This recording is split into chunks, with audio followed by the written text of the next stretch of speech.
이해하신 가운데 읽었던 본문의 말씀 출애굽기 20장 1절서부터 3절의 말씀을 통해서 우리의 존재적 의미와 가치의 근거라고 하는 제목으로 함께 은혜를 나눕시다. 오늘 우리가 읽었던 본문의 말씀 출애굽기 20장 1절서부터 3절의 이 말씀은 무엇인가? 이스라엘 백성들이 출애굽을 하고요 시내산에 도착합니다. 그 시내산에서 하나님께서 모세를 통하여서 율법을 주시면서 또한 십계명을 주시는데 그 십계명 가운데 첫 번째 계명이 바로 우리가 읽었던 본문 20장 출애굽기 20장 3절의 말씀이라는 거죠. 오늘 본문의 말씀 20장 3절 말씀 보십시오. 너는 나 외에는 다른 신들을 내게 두지 말라. 왜 하나님께서 이스라엘 백성들에게 첫 번째 계명으로 이 말씀을 하셨을까요? 너는 나 외에는 다른 신들을 내게 두지 말라라고 왜 말씀을 하셨을까요? 여기서 다른 신들이라고 하는 이 원문의 단어, 신들이라고 하는 이 원문의 단어는 우리가 많이 들어봤던 단어입니다. 그 단어가 뭐냐면 그 원문의 단어는 엘로힘이라고 하는 거예요. 근데 그 엘로힘이라고 하는 이 단어는 1절을 한번 보십시오. 1절에 보면 하나님이라고 말씀이 나오는데 그 하나님이라고 하는 단어와 같은 단어라는 거예요.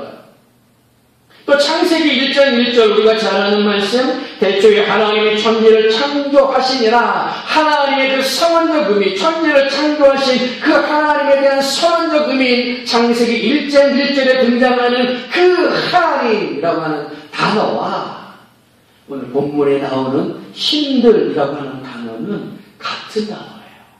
엘로힘이라고 하는 같은 단어라고 하는 거예요. 그런데 3절을 다시 읽으면 이렇게 읽어볼 수 있어요. 너는 나 외에는 다른 하나님을 내게 두지 말라. 왜 이 말씀을 하셨을까? 첫 번째 계명이라는 의미는 무엇이겠습니까? 모든 10가지의 계명 또 율법이라고 하는 것들이 다 중요하지만 아마 첫 번째라고 하는 그 의미는 가장 중요하다는 의미가 아니겠습니까? 그런데 그 가장 중요한 그 의미 첫 번째 계명을 왜 나 외에는 다른 하나님을 내게 두지 말라 나 외에는 다른 신들을 내게 두지 말라라고 하셨을까라는 거예요.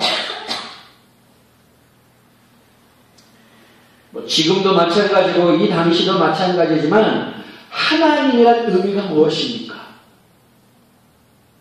좀 더 쉽게 얘기하면 신이라고 하는 의미가 무엇입니까? 하나님은 신은 곧 예배의 대상이에요. 경배의 대상이에요. 하나님이 예배의 대상이다, 경배의 대상이다 라고 하는 그 의미는 하나님이 신이 나라고 하는 존재의 의미와 나라고 하는 내 자신의 가치를 부여하는 근본이라고 하는 의미가 담겨져 있다는 거예요. 왜 하나님 앞에 예배합니까? 왜 하나님 앞에 경배합니까? 왜 사람들은 신이라고 하는 그 존재 앞에 나가서 머리를 조아리느냐라고 하는 거예요. 그것은 그 신을 통하여 그 하나님을 통하여 나의 존재의 의미를 하는 거예요. 그리고 나의 가치를 아는 거예요. 한번 생각해 보십시오. 우리에게서 하나님을 빼면 우리에게 하나님을 빼면 무엇이 남겠느냐라는 거예요. 하나님을 우리에게서 빼면 나는 어떤 의미가 있고 나는 어떤 가치가 있겠느냐라고 하는 거예요. 성경의 선언이 뭐냐? 사람은 하나님의 형상과 모양대로 창조되어졌고 하나님께서 생기를 불어 넣으셔서 생명이 되었다라고 성경을 선언하고 있습니다. 이 말씀의 의미는 뭐냐면 인간이라고 하는 그 존재는 하나님께 전적으로 의존하며 살아가는 존재라고 하는 의미예요. 인간이라고 하는 것은 하나님께 붙어 있을 때만이 존재의 의미가 있고 거기에 가치가 있다는 거예요. 더불어 인간이라고 하는 것은 하나님의 형상과 모양대로 창조되어졌고 하나님의 생기를 불어넣으셔서 성령이 되어짐으로 하나님을 전적으로 의존하는 존재인데 그 의미는 더불어 또 뭐냐면 하나님을 통하여서 세상의 일들을 바라보고 세상의 일들을 인식하고 세상의 일들을 판단한다는 거예요. 그러므로 하나님이 내게 없으면 인간에게 하나님이 그 안에 존재하고 계시지 않으신다면 힘이 없다, 능력이 없다고, 돈이 없다고, 배운 것이 없다고, 지능이 낮다고, 가난하다고, 장애가 있다고 함부로 할 수 있다는 거죠. 그런데 우리는 하나님의 형상과 모양대로 창조되었고 하나님께 생기를 불어넣어 성령이 되어짐으로 하나님을 전적으로 의존하는 존재고 하나님을 통하여 세상을 바라보며 인식하며 판단하며 살아가는 그 모습 속에서 아무리 힘이 없고 아무리 능력이 없고 아무리 가난하고 아무리 못 배웠고 아무리 큰 장애가 있다 할지라도 그 자체만으로 존중받아야 할 인격이 있다는 거예요. 그래서 우리에게서 하나님을 빼면 우리는 아무것도 아니에요. 인간에게서 하나님을 빼면 적자 생존이 있는 이 세상의 논리 속에서 힘이 없고 능력이 없고 가치 없는 존재로 취급받을 수밖에 없다는 거죠.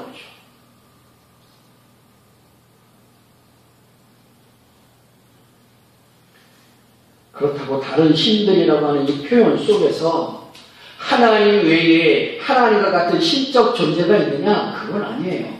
여기서 다른이라고 하는 그 의미는 아헤르라고 하는 단어인데 그 뜻은 헛된, 이상한이라는 거예요. 그래서 다른 신들이라고 하는 의미는 뭡니까? 헛된 신, 이상한 신이라는 거예요.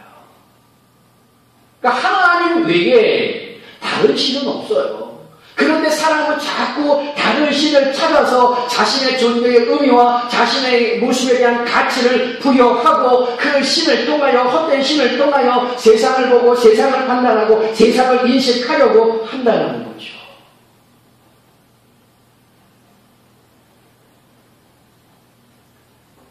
그러나 성경은 오늘 이 말씀을 통해서 다른 신들을 통해서는 참된 존재의 의미를 찾을 수 없는 거예요. 참된 가치의 의미를 찾을 수가 없다라고 하는 거죠. 이스라엘 백성들은 언제 그들의 의미와 가치가 있느냐? 하나님께 있을 때요. 하나님께 있을 때 이스라엘은 이스라엘로서의 존재의 의미와 존재의 가치가 있다라고 하는 거예요. 왜 그렇게 해야만 하는가? 왜 다른 신을 두면 안 되는가? 2절 말씀을 한번 보십시오. 2절에 뭐라고 얘기합니까? 나는 너를 애굽 땅 종 되었던 집에서 인도하여 낸 내 하나님 여호와니라 라고 말씀합니다. 하나님께서는 노예로 살던 이스라엘 백성들, 종으로 살던 이스라엘 백성들을 출애굽을 시키셔서 자유의 백성들, 자유로운 백성이 되게 하셨다라고 하는 거예요. 그래서 본래 하나님의 백성의 모습으로 회복시켜 주셨다라고 하는 거죠. 이 일들을 통하여서 구약 성경이 주로 표현하는 표현은 뭐냐면 너희는 내 백성이 되고 나는 너희의 하나님이 되리라 라고 말씀한다는 거예요. 종되었던 모습에서, 노예했던 모습에서 하나님이 끄집어내십니다. 그래서 그 이스라엘 백성들은 하나님의 백성이 되어지고 하나님은 그 이스라엘의 하나님이 되어지신다라고 하는 거예요. 거기에 이스라엘의 존재적인 의미와 가치가 있다는 거죠. 그런 이스라엘은 하나님 앞에서 제사장 나라가 되고 거룩한 백성이 되는 것이라고 하는 거죠. 그런데 다른 다른 신을 둔다라고 하는 그 의미는 뭐냐면 그 하나님을 부정하는 거예요. 하나님의 구원을 부정하는 것이고요. 출애굽시킨 하나님의 그 하나님의 모습을 부정하는 것이고 하나님의 힘에 의해서 하나님의 능력에 의해서 하나님의 손에 의해서 출애굽한 이스라엘 백성들이 스스로 자신을 부정하는 일들이 된다는 거예요.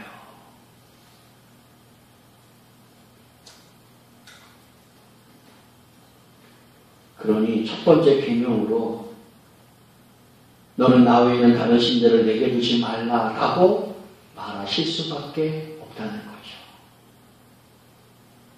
그런데 어느 때 다른 신들을 두는가? 오늘 본문 말씀 3절 잘 보십시오. 너는 나 외에는 어느 때 자꾸 다른 신을 두려고 하는가? 나 외에는 이라고 했는데 아마 관주가 표시되어 있을 겁니다. 그것을 따라와 보면 뭐라고 되어 있는가? 내 앞에라고 되어 있을 거예요. 그러니까 나 외에는, 이거 다른 말로 하면은 내 앞에는 이라는 것이고 좀 더 원문을 직역하면 어떤 뜻이냐면 내 얼굴을 넘어서 라고 하는 의미가 있고요. 또 다른 의미는 나를 제외하고 라고 하는 의미가 있다는 거예요. 하나님의 얼굴을 넘어서거나 하나님을 제외하거나 하나님 앞에 다른 신을 둔다라고 하는 그 의미는 뭐냐면 하나님이 보이지 않게 된다는 거예요. 하나님이 가리워진다는 거예요. 하나님을 보이지 않고 하나님이 가리워지지 않으니까 사람들은 자꾸 뭐 하는 거예요? 이스라엘 백성들은 자꾸 뭐 하는 거예요? 헛된 신을 쫓게 되어진다는 거예요. 그 헛된 신을 쫓는다라고 하는 건 이스라엘을 창조하시고 이스라엘을 구원하신 하나님을 부정하는 것이고 하나님의 백성으로서 자신의 모습을 스스로 부정하는 결과를 가지고 온다는 거예요. 왜냐? 이스라엘은 하나님의 전적인 의존의 존재예요. 하나님을 전적으로 의존하고 살면서 그 하나님을 통하여 세상을 바라보고 세상을 인식하고 세상을 판단하는 존재예요.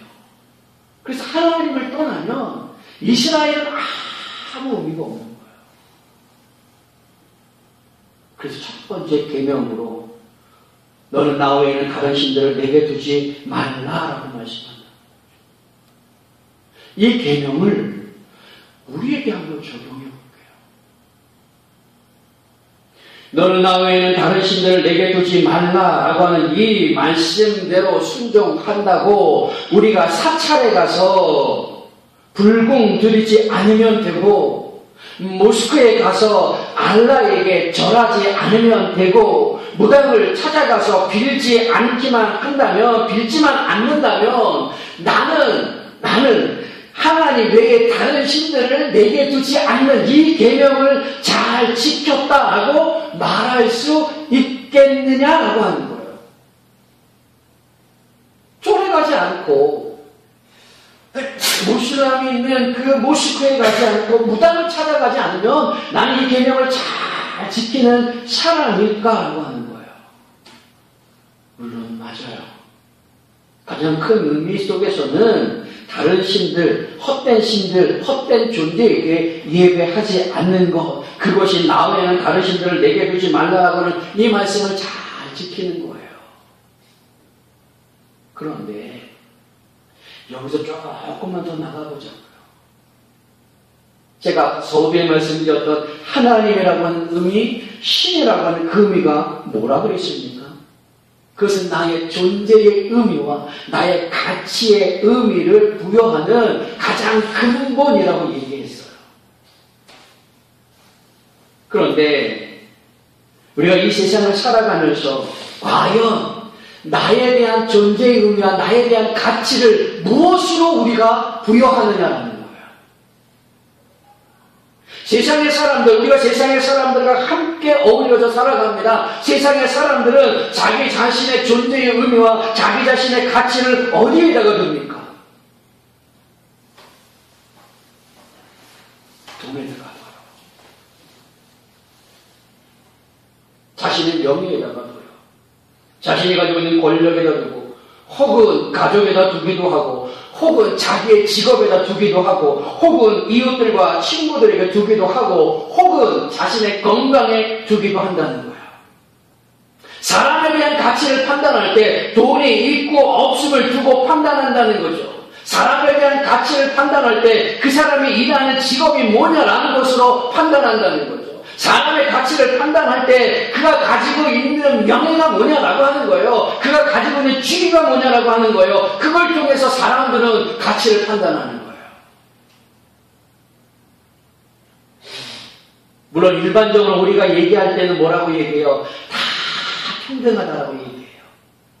그럼 정말 그래요? 아니잖아요. 세상 속에서 우리가 살아갈 때 그 사람이 돈을 얼마큼 가지고 있느냐, 그 사람의 명예가 뭐냐, 그 사람의 권력이 뭐냐, 그 사람의 직업이 뭐냐, 그 사람의 주기가 뭐냐 라는 것을 가지고 우리가 그 사람에 대한 가치를 판단하잖아요. 그래서 나보다 못한 사람에 대해서는 때로는 우리가 무시해버리기도 하고, 나보다 잘난 사람, 나보다 높은 사람에 대해서는 우리도 알지 못하게 허리를 조아리게 돼요.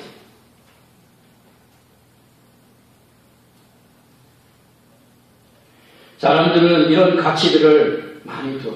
다른 곳에 많이 둬요. 때로는 가족들에게 가치를 두는 경우가 있습니다. 친구들에게 가치를 두는 경우가 있어요. 자녀들에게 가치를 두는 게 있어요. 그러니까 자녀가 잘 되면, 자녀가 성공하면 그 성공이 곧 나의 성공인 것처럼 생각한다는 거예요. 왜요? 자녀에게 가치를 부여하니까. 자녀에게 있어서 나의 존재 의미를 부여하니까. 또 주변의 친구들이나 주변의 친인척들이 무언가 높은 직위에 있거나 무언가 유명한 사람이라고 한다면 스스로가 내 자신이 유명한 사람인 것처럼, 내가 높은 사람인 것처럼 스스로 생각한다는 거예요. 왜요? 친구에게 가치를 두고 가족들에게 가치를 두기 때문이라는 거예요. 세상의 사람들은 하나님이 계시지 않으니까 돈이고 힘이고 능력이고 가치가 되어지는 거예요. 가족들이, 하나님이 계시지 않는 그 가족들은 가족의 성공이 곧 나의 성공이에요. 부모의 성공이 곧 나의 성공이고, 자녀의 성공이 곧 나의 성공이고, 사람들은 하나님이 계시지 않을 때는 직업의 기초는 분명하게 둔다는 거죠. 또 하나님이 계시지 않으면 이 몸뚱아리, 이 육체에 대한 건강에 대해서 최우선하는 사람들도 많다는 거예요. 그래서 좋은 것을 많이 먹으려고 한다는 거예요. 그러다가 돈이 떨어지고 사업이 실패하고 인기가 떨어지고 병이 걸리면 어떻게 해요? 자녀가 실패하고 그러면 어떻게 해요? 낙심해요. 좌절해요. 그게 지나쳐 버리면 어떻게 해요? 스스로 목숨을 끊어요. 왜요? 왜 그러죠? 하나님이 계시지 않기 때문이에요. 하나님이 계시지 않으므로 돈이 나의 전부가 되어질 수 있고, 가족이 나의 전부가 되어질 수 있고, 내가 일하는 것이 나의 전부가 되어질 수 있고요, 내가 일하는 사업이 나의 전부가 되어질 수 있고요, 내 직업이 나의 전부가 되어질 수 있는 거예요. 자녀가 나의 전부가 되어질 수 있는 거예요. 그런데 그것이 사라졌다라고 한다는 건 뭡니까? 전부를 잃어버렸다는 거예요. 그 나를 잃어버렸다는 거예요.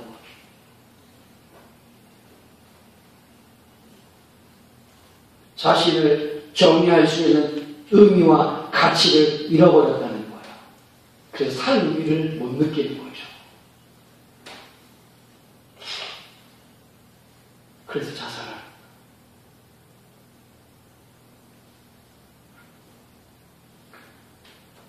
신앙이라고 하는 것이 뭘까요? 믿음이라고 하는 것이 뭘까요? 그건 이런 것들.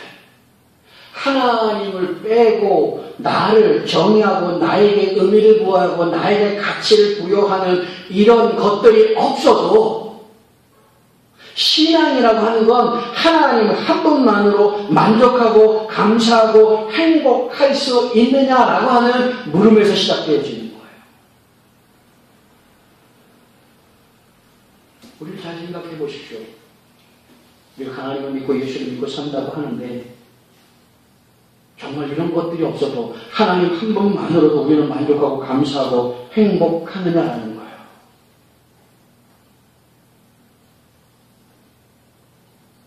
성도라고 하는 것은 죄의 종에서, 사탄의 종에서 불러내신 하나님의 백성이에요. 그 성도들이 모인 것을 교회라고 얘기하는 거예요. 결국 교회는, 성도는 하나님의 백성으로서 하나님을 전적으로 의존하는 존재예요. 그러니까 성도는 하나님 앞에 계실 때, 하나님이 앞에 계실 때, 내가 하나님 앞에 있을 때 존재의 의미가 있고 가치가 있다고 하는 거죠. 그러니까 성도는, 교회는 그 하나님을 통해서 세상을 보는 거예요. 하나님을 통해서 우리 가족을 보고, 하나님을 통해서 돈을 보고, 하나님을 통해서 직업을 보고, 하나님을 통해서 가족들을 보고, 자녀들을 보고, 친구들을 보고, 이웃들을 바라본다라고 하는 거죠. 그 속에서 판단하는 거예요. 그 속에서 인식하는 거예요.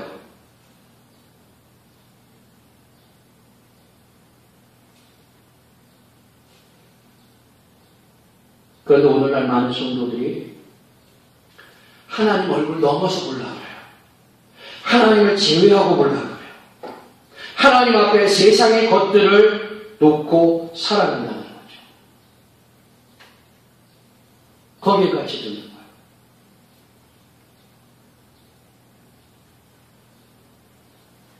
그런데 아까 신앙은 뭐라 그랬어요? 그런 것들이 없어도 하나님만으로 뭐 할 수 있다? 행복하고 감사할 수 있다. 그래서 이 계명을, 너는 나와는 다르신 자를 내게 두지 말라라고 하는 이 계명들을 우리에게 적용하면 하나님의 얼굴을 가리우는 것, 하나님의 얼굴을 보지 못하게 하는 것들을 잘라내야 되는 거예요. 제거해야 되는 거예요. 잘라내야 되는 거예요. 예수님께서 이 세상에 오실 때에 물론 우리를 구속하려고 오셨지만 주님께서 나는 이것을 주러 왔노라라고 하신 게 있는데 그게 뭐냐? 그 검이에요, 검. 검이라고 하는 게 뭡니까? 칼이라고 하는 게 뭐예요? 무언가 자르기 위한 것이잖아요. 마태복음 10장에 34절에 이렇게 분명하게 얘기합니다. 내가 세상에 화평을 주러 온 줄로 생각하지 말라. 화평이 아니요 검을 주러 왔노라. 그 검을 가지고 뭐 하는 거예요? 하나님의 얼굴을 가려우는 것들, 하나님을 넘어서 보려고 하는 것들, 하나님을 제어하고 보려고 하는 것들을 잘라내라고 하는 거죠. 근데 그 검이 뭐냐? 에베소서 6장 17절의 말씀을 보면 구원의 투구와 성령의 검, 곧 하나님의 말씀을 가지라. 그 검은 곧 하나님의 말씀이에요. 그런데 그 하나님의 말씀은 어떤 능력이 있는가? 히브리서 4장 12절의 말씀, 하나님의 말씀은 살아있고 활력이 있어 좌우의 날선 어떤 검보다도 예리하여 혼과 영과 및 관절과 골수를 찔러 쪼개기까지 하며 또 마음과 생각과 뜻을 판단하나니. 하나님의 말씀은 뭐냐? 예리한 칼날. 그래서 심지어 영과 혼과 관절과 골수를 쪼갠대요. 영과 혼을 어떻게 쪼갤 수 있어요? 관절과 골수를 어떻게 쪼갤 수 있어요? 못해요. 그런데 하나님의 말씀을 한다는 거예요. 그걸 통해서 뭐 하는 거예요? 하나님의 눈을 가리우는 것, 하나님을 보지 못하게 하는 것, 그것을 우리들에게서 제거하는 거예요. 뭘 통해서요? 하나님의 말씀을 통해서. 그게 신앙이에요. 그게 믿음이에요. 그런데 그것을 잘라내기 위해서 뭡니까? 아픔을 겪을 수밖에 없다는 거죠. 그게 뭐냐? 그게 성도의 고난이에요. 왜 예수 믿는 사람이 이 땅을 살아가면서 고난을 받는가? 하나님을 가려우는 것, 하나님을 보지 못하게 하는 것들을 잘라내기 위한 고통이에요. 그걸 고난이라고 그래요. 그래서 많은 목사님들이 고난을 축복이라고 하는 의미가 뭐가 있겠습니까? 내가 더 하나님 앞에 바로 섰고 내가 하나님 앞에 잘 보여지게 되어지고 하나님을 잘 볼 수 있기 때문에 그게 복이라고 하는 거예요.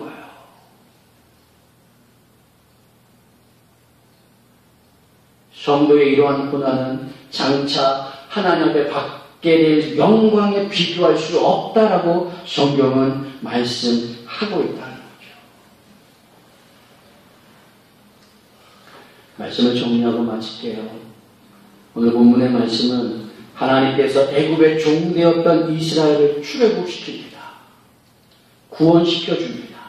그리고 시내산에서 10계명을 주시면서 그 첫 번째 계명으로 너는 나 외에는 다른 신들을 내게 두지 말라라고 말씀합니다.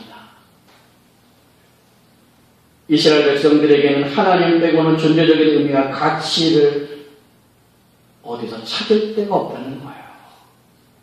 이스라엘 백성들이 헛된 신을 둔다라고 하는 건 결국 자신들을 구원해 주신 그 하나님, 자신들을 창조하신 그 하나님을 부정하는 것이고, 내가 하나님의 백성 되었다라고 하는 자신의 그 모습을, 존재의 의미를 스스로 부정하는 거예요. 그래서 1계명이 너는 나 외에는 다른 신을 내게 두지 말라라고 하실 수밖에 없다라는 거죠. 이 말씀을 우리에게 적용하면 우리는 죄에서 구원받은 정도예요. 죄라고 하는 것, 악이라고 하는 것, 사단의 종에서 구원받은 하나님의 백성이라고 하는 것. 그 하나님을 바라보며 살아가는 믿음, 신앙이라고 하는 것은 나를 구원하신 그 하나님 한 분만으로도 만족하고 감사하고 행복할 수 있냐라고 하는 물음에서부터 시작되어지는 거예요. 성도임에도 불구하고 우리가 이 땅을 살아가면서 하나님의 얼굴 너머를 보려고 하고 하나님을 제외하여 보려고 하고 하나님을 또 가리워서 하나님 앞에 무언가 다른 것을 놓으려고 하는 우리의 모습은 없느냐라고 하는 거예요. 그렇다면 우리에게도 아무런 의미가 없는 거예요. 스스로가 하나님의 백성된 성도됨을 부정하는 거예요. 그래서 성도는 이 땅을 살아가는 데만 무엇을 해야 하는가? 하나님의 얼굴을 가려우는 것, 그걸 제거해 나가는 거예요. 그래서 전적으로 하나님을 의존하며 살아가는 거예요. 그래서 하나님을 통하여, 하나님의 말씀의 성경을 통하여 세상을 바라보고 세상을 인식하고 세상을 판단하며 살아가는 것, 그게 성도의 삶이에요. 거기에 나의 존재의 의미가 있고요. 나의 가치가 있다라고 하는 거죠. 사랑하는 귀한 성도들이 이 땅을 살아가시면서 오직 하나님만 바라보며 하나님의 눈으로 세상을 보고 판단하고 인식하고 하나님 한 분만으로도 만족하며 감사하며 행복함을 누릴 수 있는 성도다운 성도들이 다 되실 수 있기를 주님의 이름으로 축원합니다. 아멘. 기도하겠습니다.